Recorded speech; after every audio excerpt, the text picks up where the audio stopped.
За сайн бацхан та бүхэндээ энэ өдрийн мэндийг хүргэе. Миний чаналд эргээд тавтай морил хэрвээ та бүхэн анх удаага миний YouTube суугаа зочилж байгаа бол намайг Ариун Зай гэдэг. Тэгээд энэхүү Ариун оюун YouTube суугаараа дамжуулаад би хичээл сурлага, ажил мэргэжил болон төлөвлөлтөн дээр хэрхэн яаж манлайлах уу гэдэг гой сэдвүүдийн талаар ярилцдаг байгаа. Тэгэхээр та бүхэн бичлэгийн баруун доод болон байгаа улаан subscribe гэсэн товчийг дараад надтай зүг байгаарай. За та бүхний мэдж ашлан би саяхан 23 хүрсэн байгаа. Тэгээ уг нь энэ бичлэгээ би төрсөн өдрөөр ч юм уу эсвэл төрсөн өдрийнхөө өмнө нь хий гэж бодсон байхгүй юу. Даанч тэгээ амжаагүй. Тэгээд одоо л яг та бүхэндээ хүргэх гэж. Тэгээ энэ хүү бичлэг нь болохоор үнэхээр сонирхолтой сэдвийн талаар байгаа. Энэ болохоор би 23 наслахтаа энэ 23 жил энэ хорон ертөнцийн дээр амьдрахтаа сурч ойлгож мэдсэн одоо 23 хичээл ч юм уу 23 ухаарлаа та бүхэнд өнөөдөр хуваалцах гэж байна. За нэгт болохоор ээж аав гэр бүлээ хайрлах ухаан суралцсан. Энэ бол маш чухал. Бидний ямар ч хэцүү үед туулсан, ямар ч үеийг даван туулсан ээж аав гэр бүл маань бидний хажууд үрд байдаг. Хоёрт нь болохоор боловсролыг ямар нэгэн үр тариа хэлбэрээр ярих юм бол тарих явцын үндс нь айгүй гашуун, айгүй хэцүү. Гэхдээ тэр тариа ургаж боловсроод жимс гарах үед тэр жимс нь үнэхээр гоё чихэрлэг, амтлаг байдаг. Тэгээ энэ болохоор Аристотелийн хэлсэн үг байгаа. Тэгээ Аристотелийн хэлсэн энэ үгийг би 10 жилдээ аягүй их боддог байсан. Гэхдээ би яг их сургуулаа төгсөөд бүр илүү ухаарч ойлгосон. За гуравт нь болохоор бид бүгдийн зүрх сэтгэл маш гүн дурлж үзэх болно. Тэгсэн мөртлөө бидний зүрх сэтгэл маш гүн шарах авах болно. Хүн бүхэнд хизээ нэгэн цагт маш том гүн зүрх сэтгэлийн шарах хэн нэгнээс авах болно.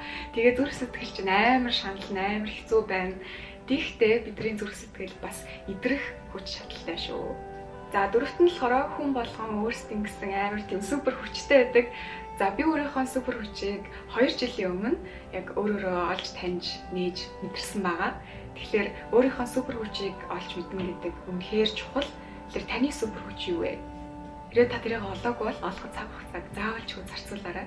Нью-Йоркт гадаа ингээд цагдаагийн машин, эмнэлгийн машин, галт төмрийн машин амар явдаг.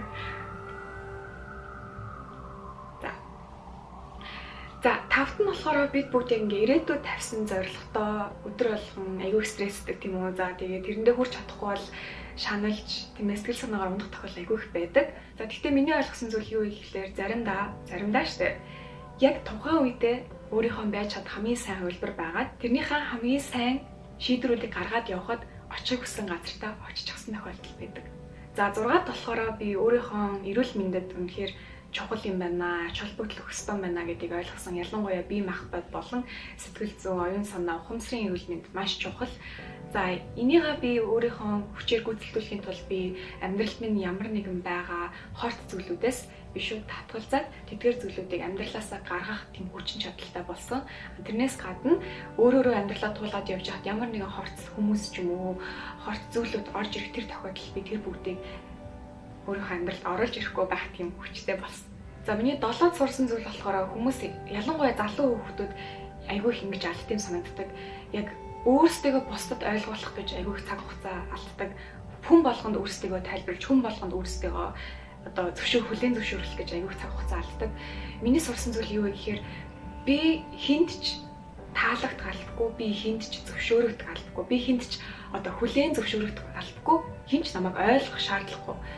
Хамгийн чухал нь юу вэ гэхээр би өөрийгөө ойлгож хүлээн зөвшөөрдөг байхад л тэр л надад хангалттай. Өөр юу ч надад хэрэггүй. Ингээл аягүй олон хүмүүс яг өөрсдөө хүнд ойлгуулах гал, бусдад хүлээн зөвшөөрөхдөггүй л, бусдад өөрийнхөө гаргасан шийдвэрийг тайлбарлах гал, ойлгуулах гал, зөв гэдгийг батлах гал маш их цаг хугацаа алддаг. За 8-д болохоор би юу ч сурч чаддаг болсон.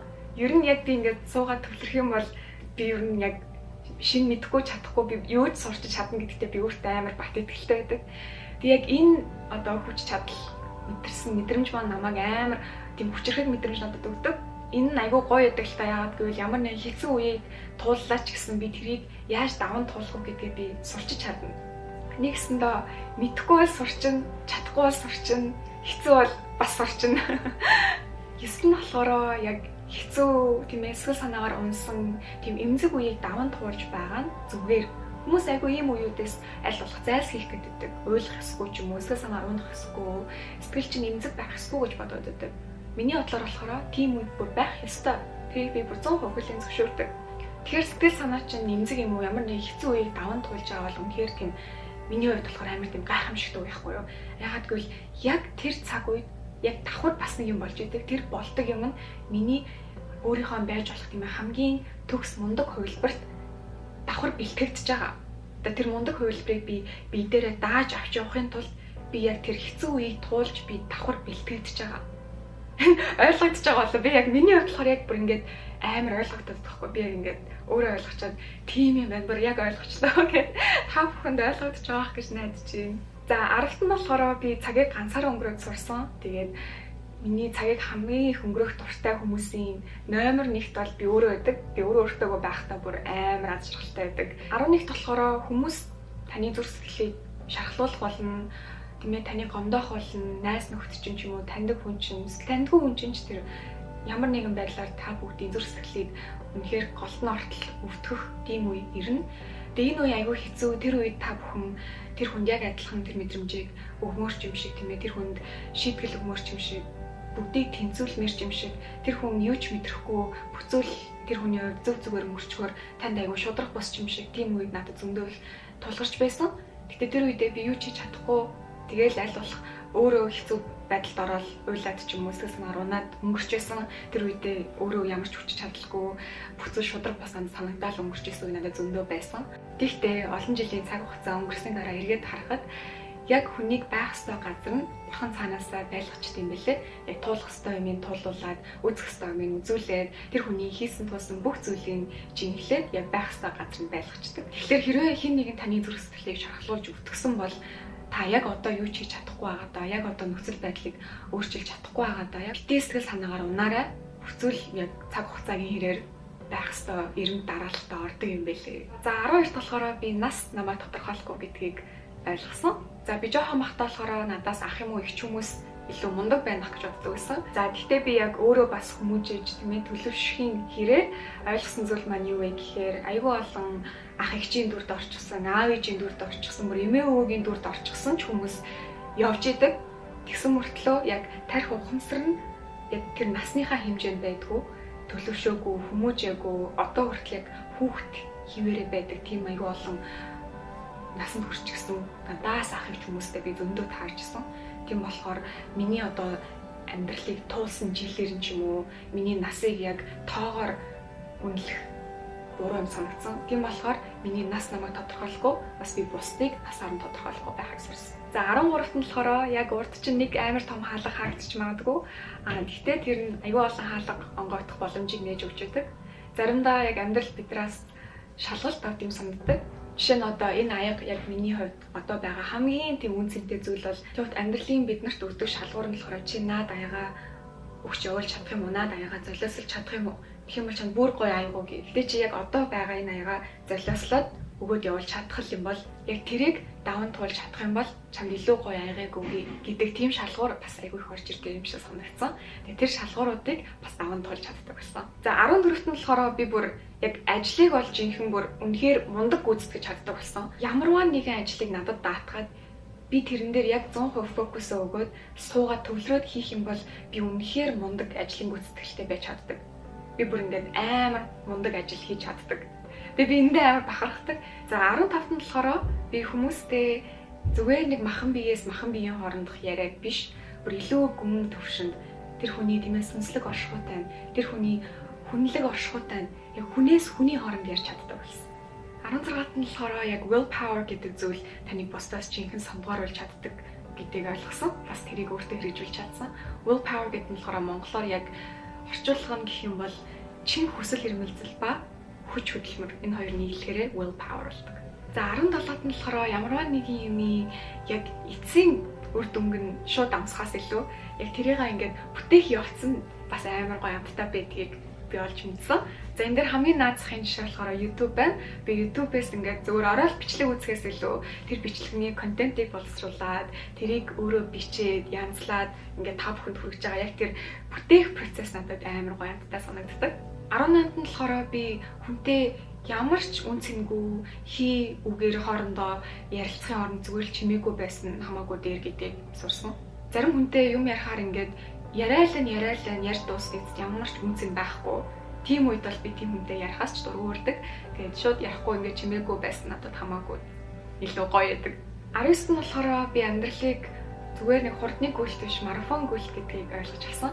Тэгэхээр энэхүү марафон гүйлтэд бид нар амжилт гаргахын тулд маш сайн бэлтгэлээ хийж, маш сайн холын зандаа төлөвлөж, ойрын зандаа ч гэсэн төлөвлөлтүүдээ сайн гаргаж, ирч хүчээ нөөцөлж маш сайн стратегтэй үзэх гэсэн билээ. 20-нд болохоор би өөрийнхөө биеийг яг маш тийм удаан химийн уралд орж байгаа нэгэн тийм атомын бөмбөлөг гэдгийг олж мэдсэн. Хэрвээ бид нар микроскопоор химийн уралд орж байгаа атомын бөмбөлөгийг харах юм бол тэр үйл явц үнэхээр үзэсгэлэнтэй байдаг шүү дээ. Яг тэр шиг миний ч гэсэн өөрчлөлт, миний ч гэсэн гаргаж байгаа шийдвэрүүд, миний ч гэсэн туулж байгаа амьдрал, миний амьдралд гарч ирж байгаа өөрчлөлт бүрийг би айгүй тийм үзэсгэлэнтэй хэлбэрээр нь би яг хүлээн авч, хүлээн зөвшөөрч ойлгодог болсон. Тэгэхээр жил ирэх тусам л миний гаргах шийдвэрүүд өөрчлөгдөж байна, миний бодох бодлууд өөрчлөгдөж байна. Би өөрийнхөө талаар шинэ зүйлийг олж мэдрүүлж таньж байна. Энэ болгонд би эргэлзээд, тэнгэлзээд, айгаад ч юм уу тийм сөрөг мэдрэмжүүдийг би өөртөө бий болгохоос илүүтэйгээр хөөх би уралд орж ийн өөрчлөлт нь ямар үзэсгэлэнтэй юм бэ гэж би хүлээж авдаг болсон. 21-т нь болохоор би төгс байхаас илүү үнэн байхын чухлыг олж мэдсэн. Төгс байх аюу амархан, үнэн байх хэцүү. 22-т нь болохоор би өөрийнхөө яг дотоод оршихуйг аюу гоё гэрэл хайраар дүүрэхийн чухал гэдгийг олж мэдээд тэгээд аль болох өөрөө гэрэл хайраар дүүрэх тэр ухаанд суралцаж байгаа. Тэгээд надад тэр нь бүр үнэхээр намайг азаргалтай болгодог. Миний бодлоор дэлхийд гэрэлтүүлээгүй байгаа, гэрэл хараагүй байгаа маш олон харанхуй газрууд байдаг. Энэ бүгдийг хүн болгон гэрэлтүүлэх хүчин чадалтай. Тэгэхээр бид бүгд өөрийнхөө дотроос гоё гэрлийг төгөөж чадах юм бол дэлхий тэр чигээр ингээд амар гоё гэрэлтэй болно. За ингээд миний энэхүү жагсаалтын хамгийн сүүлийн буюу 23 дугаар сурсан зүйл нь юу вэ гэхлээр би амьдралыг хайрлах юм бол амьдрал намайг эргүүлээд хайрладаг. За тийм ер нь бол 23 хүрээд энээс илүү олон зүйлийг мэдээж сурч мэдээж ойлгосон. Гэхдээ миний хувьд яг энэ жагсаалтыг гаргаж ирж байхад бодогдсон чухал зүйлс нь эдгээр зүйлс байлаа. Тэгээ та бүхэн таалагдсан байх гэж найдаж байна. Дараач хамжлагаар уулзлаа. Түр баярлалаа.